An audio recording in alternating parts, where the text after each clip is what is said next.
and Mo, Deuce and Mo, Deuce and Mo. They tell you what they know.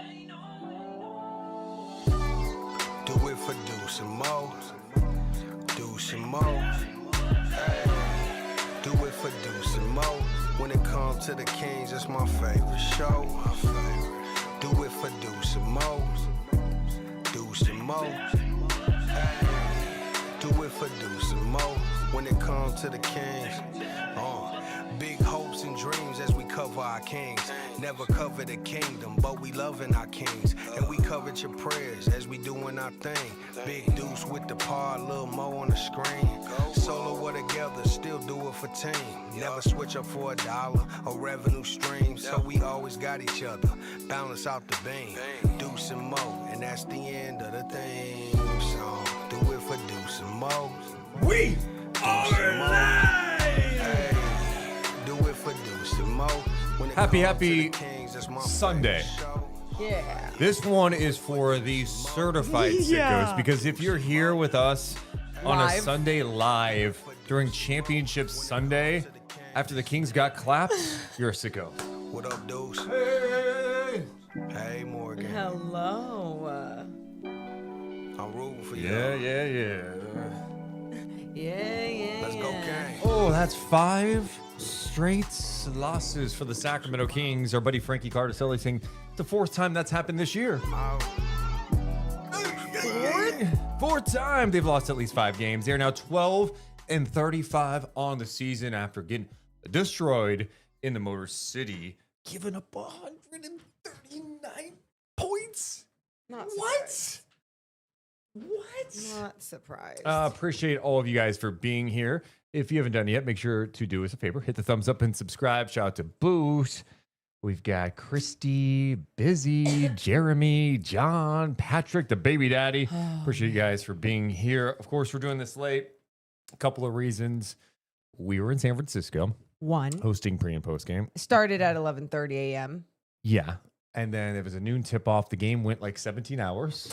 17 and a half. Yes. The official runtime of tonight's game, 2 hours and 27 minutes. That's for real. Yeah. Fuck that. Sorry. Excuse me. That irked me. It was a long game. And then, then drove back, had to eat something. And now we are live. And we understand that if you're watching this, you're the hardcore of hardcore. I need to crack a window. I'm sorry. I was gonna say crack a window, but then look at the sky while you're over there. So pretty. Beautiful sky. Some cotton candy looking skies in Sacramento. Yeah. Needed to see something beautiful. Yeah. Oh, my goodness. My goodness is What a time, huh? what a time. My goodness. It is what it is. It's heavy Yes. and it's sad. Yes. All right. Let's just start the podcast. Shout out to someone here. Who is this? R.D. Noble, 69. Nice. Nice. I'm here with you from Tampa Bay, Florida. All right, let's start. Deuce and go. Mo. We're coming down 3, 2, 1. Hit my music. Deuce and Mo, I messed that up. Hold on. Let's try that again. 3, 2, 1. Hit my music. Deuce and Mo, Deuce and Mo, Deuce and Mo. They tell you what they know. Deuce and Mo, Deuce and Mo, Deuce and Mo. The podcast that you know. Welcome into the Deuce and Mo podcast, recording this on a Sunday evening. The Sacramento Kings road trip continued today, an early game in Detroit against the top team in the Eastern Conference. And let's just say it looked like the top team in the Eastern Conference. It actually didn't always look like the top team in the East, but they still managed to put up 139 points on the Sacramento Kings, beating them 139-116. The 5th consecutive loss for the Sacramento Kings. They are now 12-35 on the season. Wow, this podcast is always presented by our friends over at Sentivo Vineyards and Winery. I'm Juice Mason. That's Morgan Reagan. And if you're listening to this, if you're watching us live, sicko. But if this is like a Monday morning commute thing, Yeah. I'm sorry, basketball is not the proper distraction you maybe need in life when Yeah. you're seeing your team lose game after game after game in this type of fashion. We're in the middle of the dog days of the NBA season. The Kings are just awful. Awful. It's not a lot of fun to watch, and we try to find glimmers of hope in each game. There's a little bit in this one, but there was a lot of bad. Yeah. Yeah. It's like Deuce said, sorry, it's not the greatest escape. So we hope that we can provide a little bit of an escape. Because they're not giving us much. They're not giving us much. It's every time you say the record, every single podcast, and like I never hear the first number go up, 12. Yep. You just don't hear it go up often. There's something about it that's like numbing almost. Shocking, but like not surprising. You know what I mean? It's just like, wait, this is real? This is really where we're at right now with the Kings. 12-35. They're 3-18 on the road. That is the worst road record in the NBA. Like, oh, God. And our buddy Frankie Cardicelli tweeted out, this is the 5th time this season that they've lost 5 games in a row. Got it. I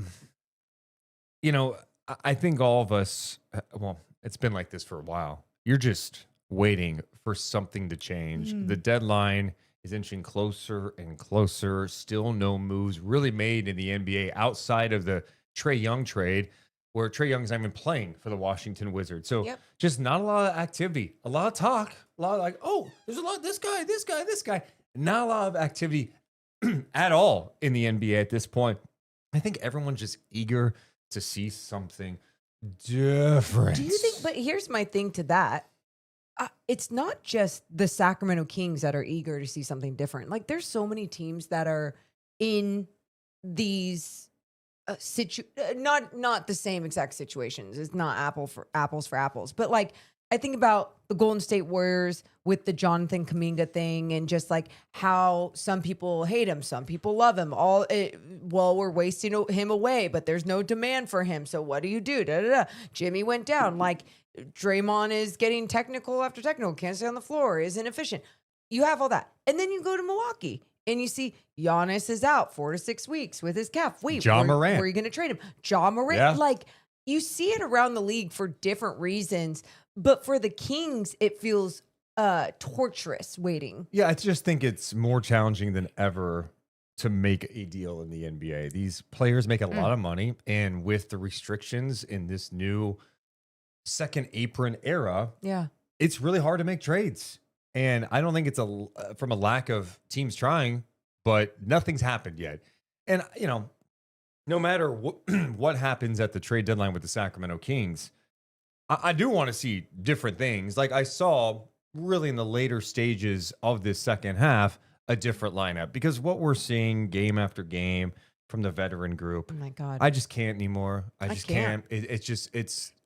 And I understand the big picture. People are like, dude, they're losing. It's okay. I hear that, but I just want to see a better process. And what I saw today, the Kings did have this game tied after 35-35. Yeah. Then they gave up 43 in the second quarter, gave up 78 points in the first half, down 13 at the half.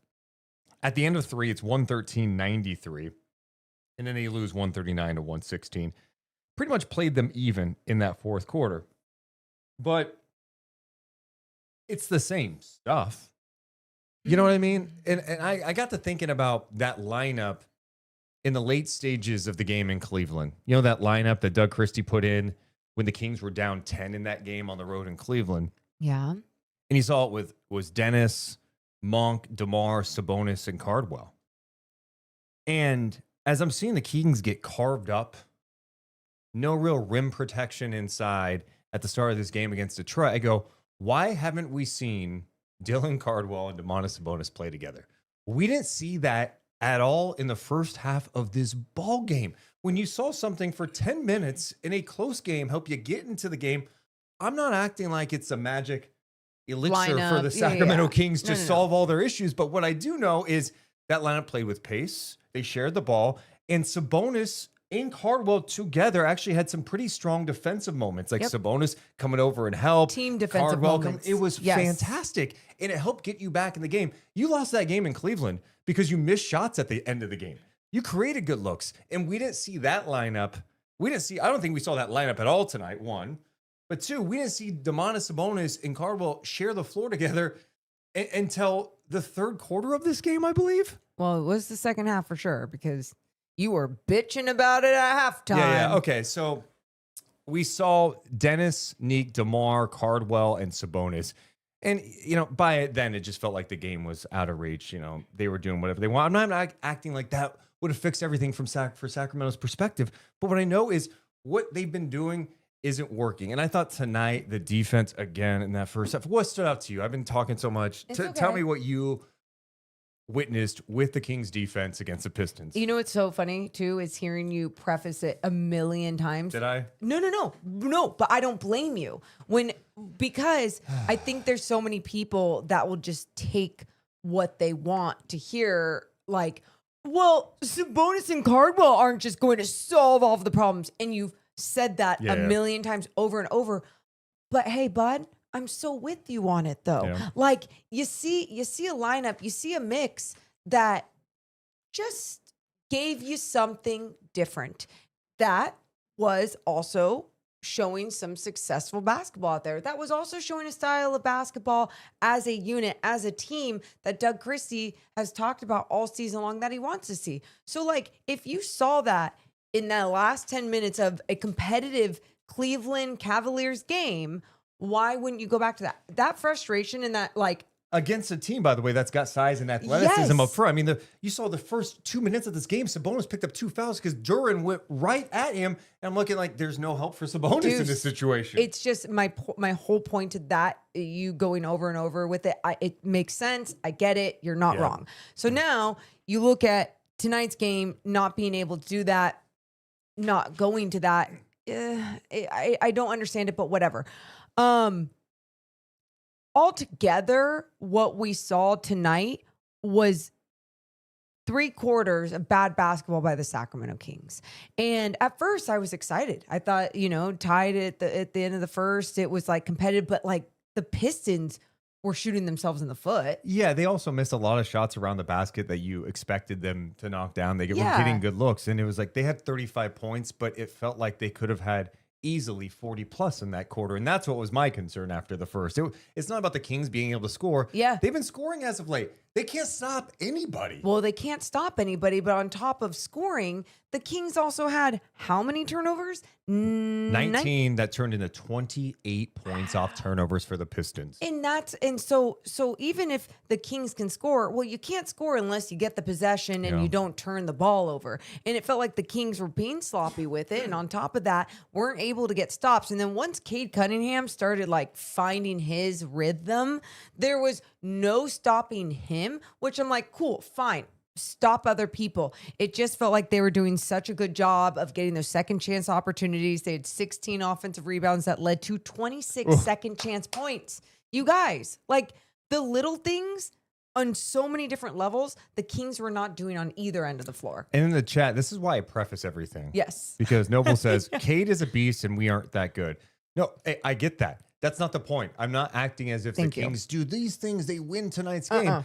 But what I'm seeing over and over again, and if I'm hearing, hey, we need to have more of a physical presence, we need to defend better, we need to share the ball more often, and I'm not seeing that consistently from maybe the starting lineup. I'm seeing that more from the bench unit.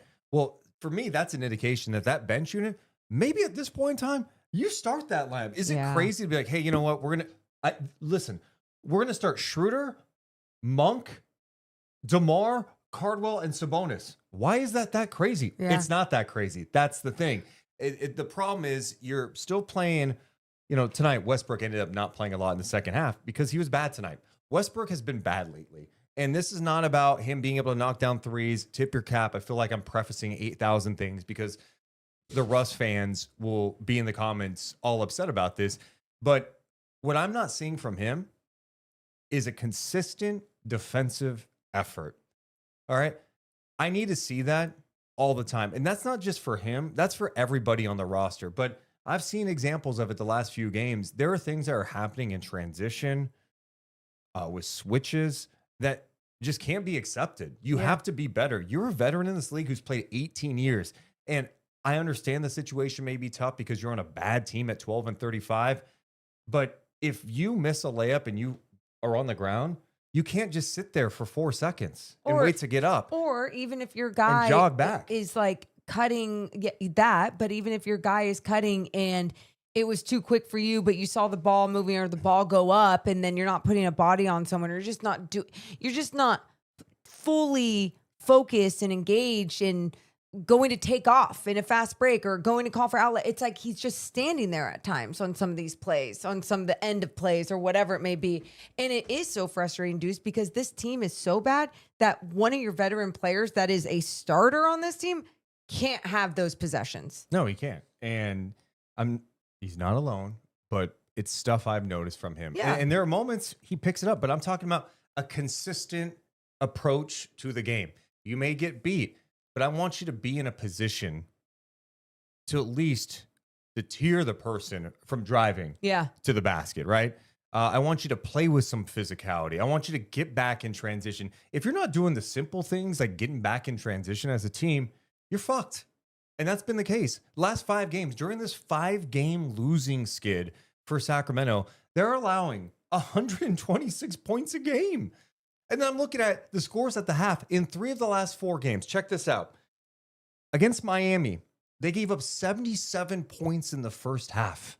Against Cleveland, they gave up 68 points in the first half. Actually led at the half in that game. Crazy. And then tonight, you give up 78 points in a half. Dude, those are numbers that like you maybe once, twice a year. But for it to happen in 3 of the last 4 games and a half, it's just a crusher. And it's so frustrating to watch as a basketball fan. It is. And that's why I think whenever we talk about some of these other lineups now, and we should mention too, I don't think, unless you mentioned at the beginning of the show, Zach LaVine did not play. He was out. So Sabonis moved into the starting lineup tonight in place of Maxime Reynaud, and then Nique Clifford started in place of Zach LaVine. So we saw a different lineup, whatever. But I think the overall point is when we're seeing another game like this, and we're at this point of the season when I've said this so many times, and it's stayed at this number, a 12-win team. Yeah, it's just like the shift of not playing guys a whole bunch of minutes needs to happen. Like, for example, seeing Devin Carter play 7 minutes at the end of this game. Why? Again, I feel like Devin Carter is going to be like, oh, the game changer. He's going to change everything. We just need to see him out there on the floor. I just want to see what the hell he is. Well, and we've been saying that for a while, especially in games where the Kings have been getting blown out. Like, why not just see him, right? And we haven't at all. It wasn't until today. So you go through this long stretch in similar circumstances where you don't play him, and then tonight you play him. And I'm with you. Like, it's not even about that Devin Carter is some savior that's just ready to break out off the Kings bench. But, I mean, to be fair, like, this organization, different front office, drafted him in the first round. He missed, summer league, training camp, didn't start the season with Sacramento until, like, late December last year after the Kings had a coaching change. Yeah. And then, like, his roles all over the place as a rookie, and you saw flashes, wasn't good enough. And now this year, he definitely looks like he's in better shape. He's just not getting a ton of opportunity at this point. And I understand if he's not the future here, but I think as fans, we're just like, I know what Russell Westbrook is in this league. I know who Dennis Schroeder is. I know who this guy is, this fit. Yeah.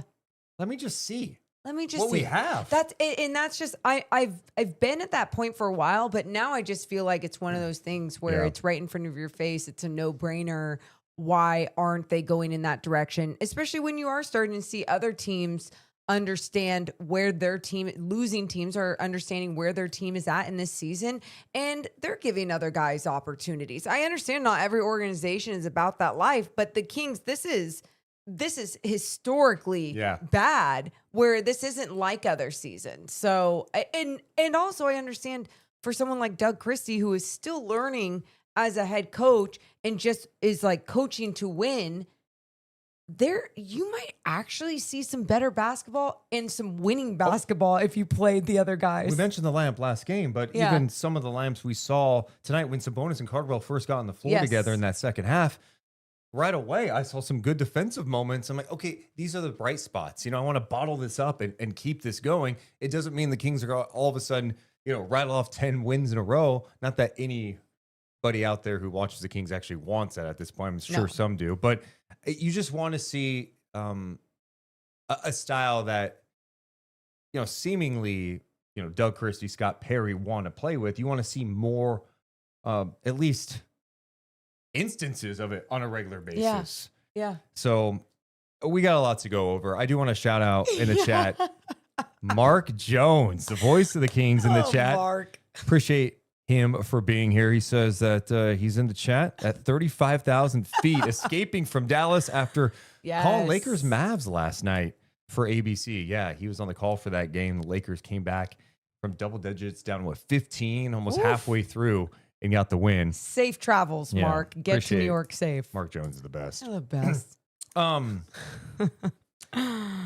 a good standpoint tonight, because I think we've hit on some of the same things over and over again. Is there anything else defensively tonight? I mean, I just felt like not physical enough. We'll talk about the Pistons in a bit. Yeah, I guess just where I just didn't understand things is how we saw better defense against Cleveland, and none of that translated over to this game. I know there's different units, different lineups in there and everything, but I still just was surprised that we weren't seeing a little bit more resistance, and it felt like you weren't seeing guys just do the simple things of the focus of putting a body on someone, all the different things. So yeah, just depressing defense. How's that? Yeah, that's fair. We went over some of these numbers. Not ideal at all. There's definitely some good that we should discuss. One other note on the bad. All right. Dennis Schroeder, 7 turnovers in this game. Westbrook with 4. So your two guards combining for 11 of the 19 turnovers for Sacramento, which obviously just puts you in a beyond challenging spot against a really, really good team. Yeah, just some sloppy play, just not locked in, not focused, and zero excuses. I know everyone's been seeing the ice storm and everything around the country, but they got into Detroit pretty late, or like the morning before. They ended up getting like 5 a.m. whatever. Delayed by a few hours. Delayed, sure. Right? It's delayed. But I'm telling you, there's like no excuses at this point. Just put bodies out there that are fresh and want to be out there and play and do the right things then. That's all. I mean, Doug talks about it. He's got to be about it. Yep. Okay, so from the good standpoint, Nique Clifford got the start tonight. We talked about young guys. We want to see more. One of the things we talked about pregame is, like, what do you want to see from Nique Clifford when he's getting these opportunities? Yes. And one of the things I was concerned about against this Pistons team, a physical team, right? They get after it. One of the best defensive teams. JB Bickerstaff has that group like locked in. All right, is he going to get in foul trouble? Is it going to be too much for him? No, dude. And he came out in that starting group and was aggressive offensively. He ended up taking the most field goal attempts on the team. A little misleading because the vets didn't play a lot. He ends up playing 33 minutes, finished with 15 points. He had 3 rebounds. He did not have a turnover, 6 of 13 shooting, and knocked down 2 of 4 from downtown. Yeah, that's one of my favorite things of this specific game. Deuce and I talked about it. We were like, we just want to see him be confident out there, especially getting the opportunity with no Zach LaVine in the lineup. Every time he's in there, especially with Zach, I feel like he takes a step back. He just is going through the motions, just being another body out there, not showing confidence. When he's been out there with Sabonis has done a really good job. I'm not saying Zach doesn't do this. Zach just has his own style of play. But Sabonis does a really good job of empowering Nique to like move around, move with me, do things. But he does that with everyone. I think Nique's problem sometimes when he's out there with the starters is he wants to give the ball up to LaVine. He wants to give the ball up to DeMar or Russ. And he's got to be a little more selfish for him. And not for them, not necessarily taking a bad shot or anything, but like you have to be a threat with the basketball because it'll make life easier for all of your teammates. If you're just going to be passive, they're not going to worry about you. We used to talk about the same thing with Keegan Murray early in his career, where there were times it was like, oh, he touched the ball. He's not even like looking at the basket. He's getting off the ball. Nique has to look to attack. And I think recently we're seeing more instances where he is doing that. I love the point you mentioned with Sabonis, because when he's out there with Sabonis and, you know, in that lineup we talked about with Cleveland, with like Malik, or there's just more, there's better ball movement. You know, there's paint touches. The ball is getting, you know, passed around. They're making the extra pass. Defense is shifting. There's energy. Yeah. Yeah. No, it's great. And so that's why, today, Nique Clifford specifically was not only doing a good job making some of his outside shots, they were good looks. You could tell the way that they were flicking off his wrist, the mechanics, everything looked good. But his confidence of putting the ball on the floor and being like, I'm going to go. No, I'm going to pull it back out. Yeah. He only had 1 assist in this game. I've talked about it so many times how I want to see him as more of a facilitator. There is some untapped things there. If you go back to watch him, how he played in college, and you saw it. I keep talking about the goddamn Cleveland game, acting like they won that game. They lost the game. But it was like, that's an example of how I want them to play, right? Be in games. Yeah. Share the ball. Have some good defensive moments. Anyway, little two-man action with him and Sabonis. Yeah. He could play. He could make plays in the pick and roll.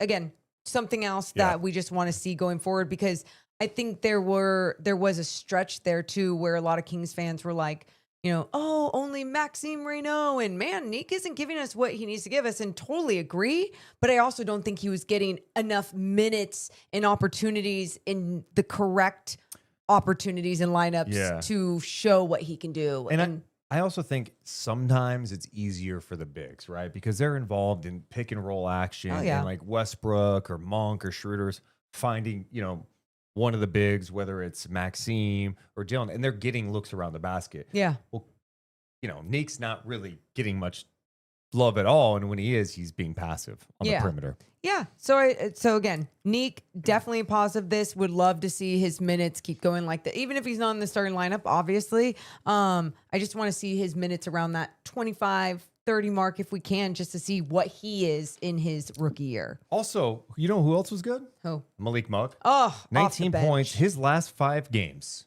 Malik's last 5 games. He's 19 for 37 from 3. Ooh. That's 51% from downtown. Dude, and guess what the Kings offense was missing when he had all those DMPs?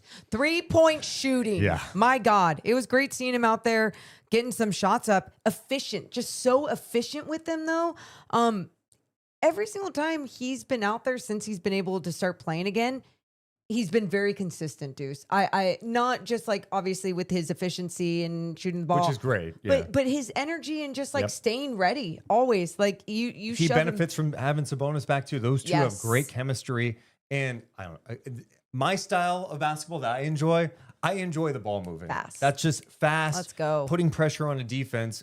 You know, similar to what we saw in that 22-23 campaign when the Kings had the best offense in the league, and it was just nonstop movement.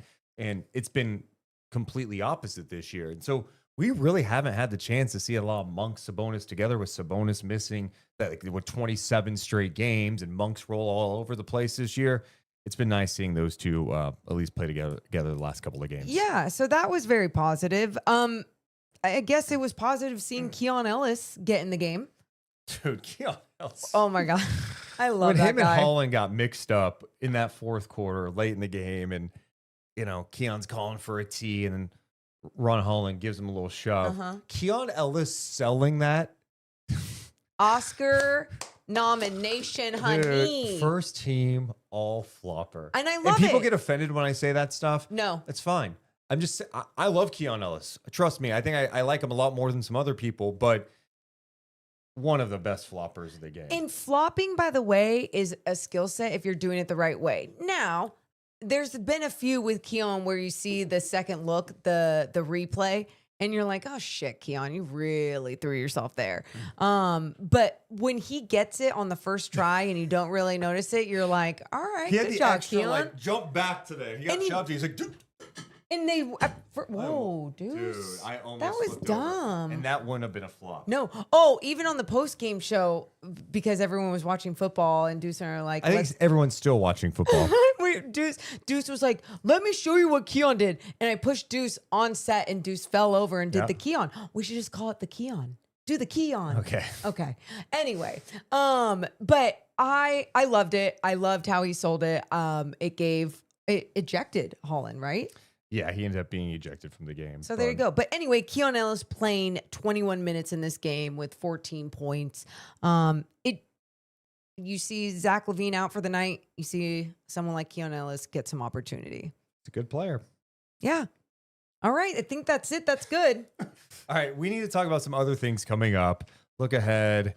I got some other topics I want to hit on, but we want to mention that tonight's podcast is always presented by our friends over at Centivo Vineyards and Winery. If you need wine, can you go to a local spot? You need a little day trip. Why would you not check out their brand new tasting room at Centivo Vineyards and Winery? It's in Suisun Valley, just about 45 minutes out of Sacramento, and it's absolutely stunning. And the wine, yeah, it's perfect. It's delicious. The family, the best. They're the people that you want to be around and that you want to support. So make sure to check out CentivoVineyards.com. You can also get bottles there. Also presented by our friends over at Medic Ambulance. Woo, woo, woo. Medic Ambulance has set the standard in emergency medical services for over 45 years now. From life-saving responses to being the team behind the scenes at your favorite events, Medic is here to serve. Learn more at medicambulance.net. Appreciate their support of the podcast. I want to talk about the Pistons for a second. Best record in the Eastern Conference. I was looking back at where they were the last couple of years through 35 games because they are 33-11 this year. And through 34 games. I messed that up, didn't I? I'm messing up a lot right now. Let me pause for a second. Should we push the rewind? Math is a problem at the moment, okay? You had it. Through 44 games, okay? They're 33-11. Okay. I got that right. Math is Let's mathing. pretend like that. Hey, Jebediah, delete that so it doesn't go over the live stream either, so no one heard what me just butcher that whole thing, right? We have that button you hit that deletes the last 15 seconds. It's not working. What are you going to do? Push him? Do the Keon. Anyway, 3, 2, 1, go. The Pistons are 33-11 through 44 games this season. Morgan, last year they were 23-21 at this time. The year before that, say it. They were 5-39. Doesn't that make you feel a little better, Well, not Kings yet, fans? because you don't have a Cade Cunningham. But that season, just 2 years ago, they had a 28-game losing skid, and they were 5-39. Fast forward 2 seasons, JB Bickerstaff and company have that team humming along at 33-11 in a wide open Eastern Conference. I hear your point on that. I think that you have some hope that, maybe you can turn things around faster. Yeah. And to be honest, the way this draft is, if you get a top 5 pick, hell, at this point, seeing some of the 40-point games around college basketball yesterday from freshmen, we may be talking like get a top 7 pick, whatever. But, you know who's at the top. Right. Here. AJ yesterday. He dropped 40, right? Yeah, 43, I think. Unbelievable. And getting a cornerstone like that, the Pistons got the number 1 pick. Yep. And they got Cade Cunningham. And some injuries, whatever happened. Now he's healthy. And you could just see So good. how much he's evolved. Like, I was mentioning this to Morgan earlier. The great ones, it just looks like they're playing at a different speed. We talk about it with SGA a lot. Yep. His ability to control the game.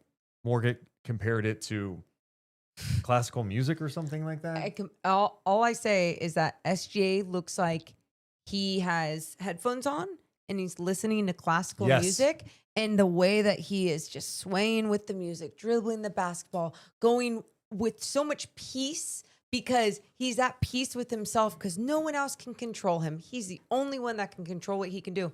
And Cade Cunningham absolutely has elements of that with where he wants to get on the floor, how he elevates over people, but he does it at his speed. And he's got such good size. Yep. And he's strong. He can finish through guys. Such great size. It doesn't matter if it's a bigger person. He exposes mismatches. He's pretty good off double teams. Yeah, he's just at a different level. And you get him with the number 1 pick. Yeah. And they have other success rates, right? With Jalen Duren, Asar Thompson. Yeah. And then it's making other moves on the fringes, right? Getting bats in there. And they draft Ron Holland's another draft pick that, really hasn't panned out yet. Jane Ivey has not panned out. No. You're going to miss some, but you better hit some key ones. And they've hit some key ones. And it's wide open for them at this point. Yeah. I that's absolutely fair way to put it. And I think too, you talk about JB Bickerstaff and just everything that he brings out of them as True. a coach, you know? So it's like you have a good coach who understands the game and at the NBA level, like the modern day NBA, and understands how to utilize the bodies that he has in such a great way, but also gets the most out of them. And these guys are buying in. They're buying in, but they also all have the health now. They have the correct body size, the length, Yep. the speed, the youth, all those things added together. And it's been a recipe for success in the NBA the last couple of years. And they have an identity. Mm-hmm. Oh, And that's going back to your point with JB Bickerstaff. Like, of course, you have to have the right components around there, but there were people on this current team that were on the team that lost 28 in a row. What you did is have a coach that has a command, Mhm. right? And can inspire and challenge, hold players accountable, but gets the buy-in. And they have an identity. The Pistons play Detroit basketball. Like, we talk so much about the Kings. You want to close your eyes and be like, this is how they play basketball. I try to, what comes to mind for me yeah. What comes to mind? immediately, Uh-huh. 22-23 season, Oh, and then the 2000s Kings. oh, And that's not just because of them winning. I'm sure that's part of it. It was the style of play that was so fun too. You know what I mean? it's it's like watching art. It's aesthetically pleasing. The vibe is pleasing. What's up with you? Art, classical music. That's always how I viewed basketball. Like I think I like that. Yeah, it's just like I don't know. You know how people appreciate people. Some people appreciate sports in a different way. You know, just like entertainment value and like feeling good or feeling part of a community. And truly, like there are moments in basketball that I just truly go, oh, that touched my soul, my art soul. Yeah. And the Pistons have this gritty style. It doesn't mean that they're bad offensively, but defensively, you know, like they have a presence, they have a physicality, they've got the size and length. Coming into this game, number 2 in defense and points allowed, Okay. number 2 in deflections, number 1 in steals and blocks, Huh. second in points off turnovers. Then you look at some other categories that are important. They're top 3 in points in the paint, paint touches, points allowed in the paint as well. Good rebounding team, good offensive rebounding team. They are a problem. But they got the number 1 pick. Yeah. They were patient with him as he was going through Yeah. stuff. I'm sure there's people in the fan base. I just think about if we were Deuce and Mo in Detroit, Okay. they've lost 25 in a row. Yeah. Expands to 28 that year. How many people are going, dude, Cade's a bust? I mean, what number 1 pick is on a team that loses 28 games in a Yeah. row? And this is why you have to have the right people in place that don't panic and block out the noise. And they see a talent for what that talent is and can help, get the most out of that talent, but also put the pieces around him and the infrastructure in place so that player can be successful. And the Pistons have done those things. There's definitely some luck involved. They've had some bad seasons. They've had the Absolutely. worst record, not got the number 1 pick, but getting a top pick is so important. And that's how you change an organization. It's obviously not just one player. Mm-mm. Uh, No, it's a team but they're not, sport. I'll tell you, they're not doing this today without Cade Cunningham. Okay. Yeah. Adding in the right coaching, infrastructure, players around them. This is a team that now has a chance to come out of the Eastern Conference, where 2 years ago they were the joke of the NBA. Monty Williams fired in year 1 of a 5-year deal. Dude. You know what I mean? Yeah. No, it's so the joke of the NBA and just in little ways. And you can get out of it. You can get out of it with all of those things that Deuce just touched on. And you can't take shortcuts. And I think that's going to, like, even this next year, King's getting whatever draft pick it's going to be. Number 1. Like, even if it was number 1, you can't expect, I think some people just expect like everything's Right. going to be great now. And it's like, no, like what you have to do to complement that number 1 piece, because usually you see teams sometimes, depending on where they are within their organization and in their lives with basketball, like they can draft a player that fits the system that they are trying to continue or complement this player's game or whatever else. The Kings are starting from like ground zero. It's not just about like, oh, who can work around Keegan? No, pick the best goddamn player no matter what. I'm with you. And I'm glad you brought that up, because so many people call, hey, the Kings need a rebuild. there's nothing there. You They- said about starting from ground zero. You're right. There's not. They have to like Build. The house is knocked down. The foundation is actually all messed up too. Oh, yeah. And The you're rebar. pouring some new foundation out, and it's like, okay, now we got to build this. It is going to be a process for sure. But you see an example of when there's patience, the right Yes. approach to things, No Band-Aids. growth, no Band-Aids. The Pistons obviously haven't won a championship yet, but to see where they've come the last couple of years, and there's no doubt about it, Cade Cunningham is a guy. That's where it gives you maybe a glimmer of hope Deuce. that, hey, it could happen to us. You even just said it's not like they've won a championship or anything. You know, if the Kings We're were having, 33-11? yeah, that would be a championship. we here. wouldn't have enough fog. We'd be getting containers every we day. would do the podcast outside because we couldn't Yeah. fog Oh, yeah. in this small space anymore. Morgan, we lost our minds at a team that peaked at the first round Yes. against the Golden State Warriors. And I'll never forget that It- feeling. I love it forever. Yes, I do too. I agree. But like, we do want to have something that is sustainable. Please. Dear God. Please. Like we're begging the basketball gods. So yeah, it's like get a good pick, get a good number pick, but pick the right person and Yep. do the right things. It's so important. You're bringing. It's like a baby with bad parents. okay.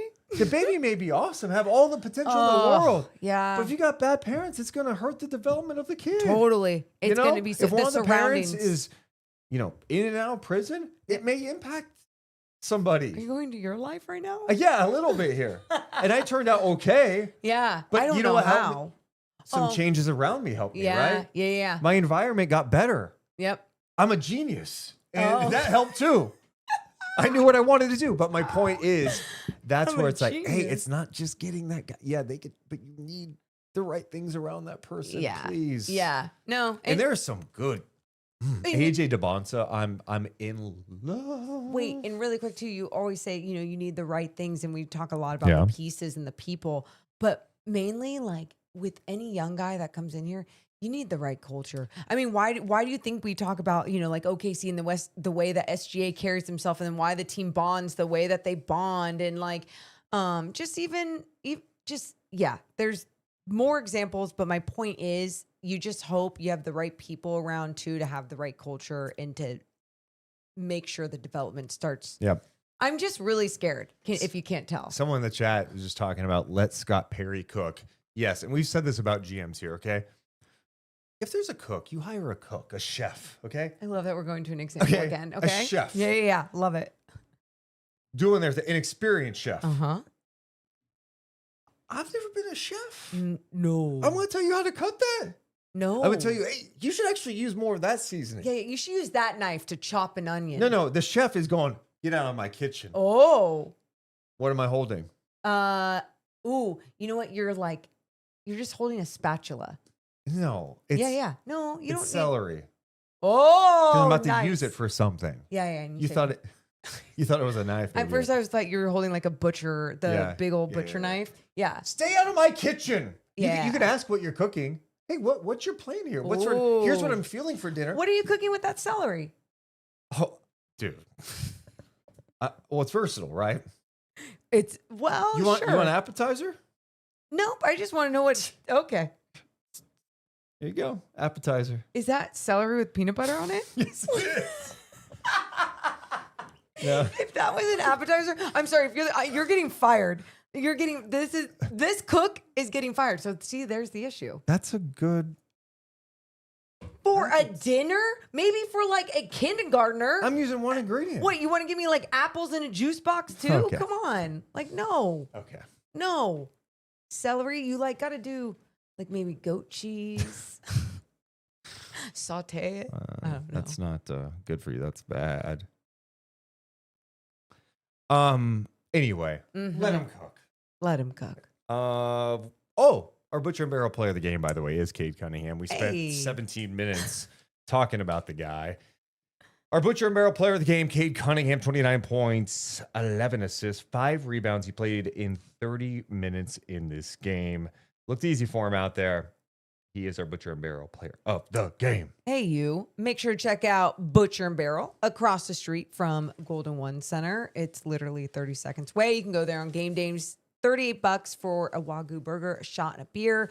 Elevated dining. We've had so many fans come up to us and tell us, thank you so much for the recommendation. We're like, yeah. That's how they say, thank you so much. Yeah, and I say, told you so. So make sure to head to Butcher and Barrel. Yes, appreciate their support of the podcast. You think I'm going to Butcher and Barrel going, hey, chef, line up on that, huh? No, you let that chef cook. Yep. You let He's him going to cook. give you a good meal, but if you're over his shoulder, Yep. I don't know if that meal is going to be good. Mm-mm. It's not up to you. Like, let someone Get out of my do kitchen. their job. Get out of my kitchen. That's I love that you our keep motto. Going back. We're so stupid. This is, oh man. A Sunday afternoon game on a football Sunday. In the chat, Scout says, talking about celery and peanut butter tells us how ass the Kings are. Hey, no. Damn. It all ties together. All right. You should have seen what we did last game. I don't even remember. I had extensions in and you tried you're on right. one of my extensions. stupid. And you said, this is how you know where the Kings are in the season. Yeah. And we're saying that again while talking about cooking. Yes. The whole point is everyone's looking at the Pistons as an example now. It's like, I mean, it happens every year. Before it's like, hey, OKC, do it OKC's way. Do it the Pistons way. You know what the way is? Drafting well and not fucking around. Yep. All right? Yes. We don't have to complicate things. You check your egos, you work together, a cohesive plan, you stick together through the good times. Yeah. And when it gets bumpy, because guess what, guys? It's gonna get bumpy just like life. But we don't tap out. We get in a room, we have some tough conversations, we communicate, and we figure it out. And if you don't, then eventually there's the door. You can leave. But that's my point, is you got this is not as hard as we make it. No, and if it was, but if it was super easy, everyone would be able to do it, to win a championship, all the different things, right? And that's why you're exactly right. When the bumpiness and adversity hits, like it does in every aspect of life, like you figure it out. You figure it out, and that's what we heard Eric Spoelstra say at the beginning of the Great season. example. Yeah. Someone that, he's coaching LeBron, Wade, and Bosch. And, early in the season, the story is that they wanted him out. Yep. And Pat Riley's like, That's no. funny. And they've stuck with it. Yes. And he has built something that's been sustainable for a long time. They've had a lot of success because of it. But he even had that quote talking about how, like, yeah, when things don't work out, we get in a room and we go over it. Like, people aren't just getting fired. I'm not saying you go over there, don't ever talk to me again. It's you get in a room, you figure it the F out. That's what happens in relationships, right? Everything. And if it gets to a point where it's not productive and you can't figure it out, those people usually get a divorce. Yep. And not just this, it's the same thing here in sports. It's funny. We spend so much time talking about these teams, and it's just like, man, just get it right. And the Kings had opportunities the last couple of years to have this window open a little longer, right? You had something going, did not make the right moves, and then it all falls apart. And this is where you're at. I keep saying this is going to be the low point. You think, okay. This season, this is as low. It doesn't mean, of course, they're going to lose games next year. They're not going to be a good team. No. They're going to be in a tough spot. Mm-hmm. But this year, the way it's going, especially pre-trade deadline, it's one of the toughest Kings seasons because there hasn't been anything to give you hope. No. There's been little moments. There's been exciting things with Max. Oh, this game from Nique or Dylan this. But other than that, I don't think there's anything there like, oh my God, I'm so excited about the future because of this. Even those guys, you're not necessarily looking at them thinking that's a star in the future. Who knows? Maybe something wild happens and one of them does become that. You never know. But we don't have that today. And that's why it's so tough. And then you have this mix of vets that probably won't be here. Everybody's involved in trade rumors. One of the guys who may be moved is someone that fans really like in Keon and even Malik Monk. And it's hard. But I don't envision next year having that. I think we'll have more glimmers of hope. It'll be like, hey, Keegan's healthy. He's doing this. Or, hey, dude, our number one pick is a guy. Or, oh, my God, can you believe this 5-game stretch? Or there. Dylan Cardwell starting. And He's playing 25 minutes a night. Yeah. He's doing. I think that's why I look at what we're in right now and going, it sucks. There's a long season ahead still. A lot of people, by the way, have checked out. Oh, God. A lot of fans have checked out, not blaming them. No. But I'm just saying, No. that's how tough of a watch it is. And I have confidence that this is the low point. So then I guess with the trade deadline around the corner and this possibly being the low point, don't you think whatever happens at the trade deadline could spark interest or joy into some Kings fans just because? Well, we are in Sacramento, so I would say you have to remember that the trade may come out. If it comes out, Yeah. a trade comes out, you may be initially excited, and then you read closely and go, what the fuck did we just do? No. So no trade is, you know what I mean? Like Yeah. I'm not celebrating just because a trade occurs. Okay. Is there intrigue? It depends on what it clears up, what they get back. But the most exciting part of a trade may be the player departing. The most That's what I'm exciting saying. part of the trade could be, hey, you got this late pick somewhere. Like, you know what I mean? And well, I guess my point is where people could see intrigue is with a player departing could even just mean more opportunity Sure. for a different player. Yeah. I mean, same thing we saw tonight with Zach LaVine. I hear that, not but playing. with that being said, Yeah, depends. who is that guy Yeah. that's actually going to get more opportunity? Because this Kings team has been so banged up this year. I've seen Dylan Cardwell and Maxime Reynaud play a ton this year because Sabonis was hurt. So if he's here after the deadline, I don't know. Like, it's going to be kind of the same. If LaVine is gone, I mean, is Keon still here? There's just all these other questions. know. So I don't I know. But to your point, dear God, basketball gods, Dear gods, basketball gods, give us a trade. please. Thank you. Amen. Oh My God. My. Did you say you want to trade? This isn't the basketball god, though. Oh, no. This is your old friend who you tried to kill off, Royale. Why would you do it? Why would you kill me or try? You haven't been the same since I left. Oh, my God. You had a winning record when I was around. You let De'Aaron Fox's snide comment about me kill me, you thought. I'm here. There you are, Thank you. Royale. Royale. That's a deep cut. Well, it's kind of true. I mean, I'm stupid. bring him back. I liked Royale. I'm kind of with you. I'm the Abe Lincoln meme that people share all the time where he's standing up. Well, it looks like Abe Lincoln. You know what I'm Okay. talking about? Okay. Where he's like standing up and then the person puts a take underneath. I'm saying, I'm a Royale fan. I wish he was here. Yeah. No, I'm with you. I'm all in. I think Royale should come back. Like, you've won 12 games. Yeah. What's there to lose, huh? What's there to lose? Next up for the Kings. What's there to lose? Maybe the next game, huh? They take on the New York Knicks, a Knicks team that all of a sudden has won back-to-back games. So they came to Sacramento after it seemed like they vacationed in Northern California before the Kings game, Napa trips, going out on the town, go to dive bar. They come to Sacramento. Brunson goes down early in the first quarter, and the Kings get a win over the Knicks. That's crazy to think about the Kings beating the Knicks.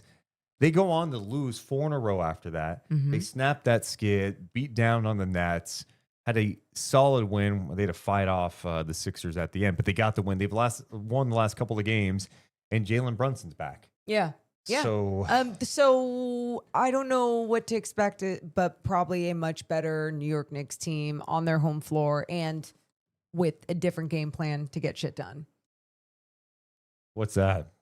The game plan to get shit done. I mean, Yeah. you just run the ball, score on the Kings. Like, they just don't. The Kings. I'm sorry. I thought you were talking about the Kings game plan to get it done. I was like, what? How do you I do was that? like, do you want me to No, tell? no. I'll give you the Knicks game plan. Oh, no. I mean, the Knicks, I think, one, their trip to Sacramento was obviously not a good one. I think they're going to be looking to send a message.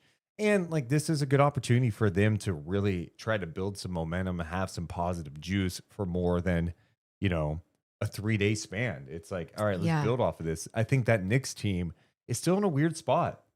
You know, they have championship expectations.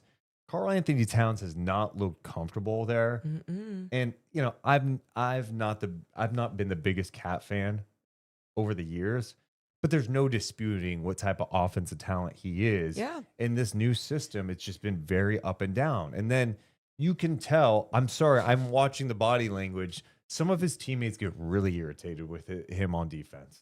You know, the falling down. Yeah. You know, I saw a clip last night where he was on the ground for a second. And Josh Hart is just looking like with his hand up, like an irritated parent waiting for their small child to like get off the ground at the grocery store. And you're like, come on, dude, let's get up, come on. You know? Yeah. And you just see these moments. Because the Knicks, I mean, their players, they're the type of guys that, I mean, they grind. They're dogs. Yep. They battle. Like, you fall down, you get right back up. Like, everyone is there for each other. So then 5 guys are back on the defensive end, and you're not missing one of your guys, and it ends up being 4 and 5. Like, that shit's so important when you already have that going for you, and then one player doesn't have that same mentality. It sucks. And I'm not putting it all on Cat or anything. I think I think Mike Brown's a tough coach to play for too. Sure. I don't think everyone fits into his system. And he has a system. He's running the same thing he ran in Sacramento. He's very OCD about it. I personally don't think that should be a thing. Yeah. Like, I think the best coaches try to build and adapt to the team they have. And there's no greater example of that than Greg Popovich, who we've talked about before, who, you know, has had defensive scrappy teams, and he's also had like offenses who move the ball with the best of them. And, you know, when you think about those, 2014, 2015-ish Spurs, their offense was breathtaking. Yeah. No, and I'm so with you on that. Let's get to some final thoughts. Okay. Oh my God, how did I forget? What? Maybe because it was such a bad game. We do have a J Street Dental moment of the game. Moment of the game was for us to never forget certain moments, and we were hoping for all these good moments. Okay. There was a moment in this game, I feel like it was Nique, and you even said, oh, we got to remember that for the moment of the game. Yeah, it was a play in transition where Precious yeah. Achiuwa had a block on Tobias Harris. Yes. Harris thought it was a foul. So Harris misses the shot. Then Durant comes in for the second chance opportunity. Nique Clifford flies in and blocks the shot. Then the Kings push on the other end to the corner to Clifford. And he hit a long 2. Yes. Oh, yeah. It ended up being a long 2, but still, it was just a nice play. Loved his hustle. That's our J Street Dental. Okay, that's the moment, huh? So the Precious, I'm trying to think about how to Precious block followed by Nique block and transition J. Okay. Any other moments? What Malik Monk had that sick dunk. Oh, I mean, that was a frustration dunk. I think that came from Cardwell. Yeah, in the fourth quarter at the 10:05 mark. love that. Anything- Cardwell had a nice putback dunk. Yeah, he did. At one point. What about Keon flopping? Was that a moment? I put the score, obviously, and then 78 points given up in the first half. 5 straight losses. Put Keon flop just to see if we remember it when we come back to this. All right, Keon. One flop. day. One day. 5 years from now when we come back to that. That's our J Street Dental moments of the game. Enriching lives and enhancing smiles. Head to jstreetdentalgroup.com. You can also check out their sister office, Sacramento River Dental. Like I always say, run by some of the best people in Sacramento. Check them out. Go to the moment jar. Pull out an old moment. That's going to make us feel better. Yeah. Okay. All right. Yeah. Yes or no? I don't. Oh, no. November 26, 2025. This just happened, I guess. Can we not do this season? You're not supposed to. Yeah, I didn't mean to. Oh. Okay. This won't be this season. This is going to be a good one. Okay. This just trust me on this one. This is going to be That's an one old of the best moments. sticky. We go to November 29th, 2023. Wow. Against the Golden State Warriors. This is a good one. Okay, what? The Kings beat the Warriors 124-123. It was an in-season tournament game. Okay. They were down 24, and they came back. Malik Monk hit that wild shot. that ended up being the game winner. They come back, win that game, and clinched Group C. Clinched Group C. That is so Dude. cool. Well, it's a good moment. You're supposed to be happy. You know, I don't even think I can handle good moments right now. Maybe it's just where my emotions are at in general in life. Yeah, life is heavy right now. But at least we got a good moment. You gotta. That's harmonizing. Someone says I like that the moment of the game is like 5 different plays. I know. Lately, with these games, you're like, you got to pick a few of them. And we used to write down so many moments because we'd get excited and then we'd want to remember everything from that game and bottle it up and never forget. Real final thoughts now. Okay. Real final thoughts. About anything.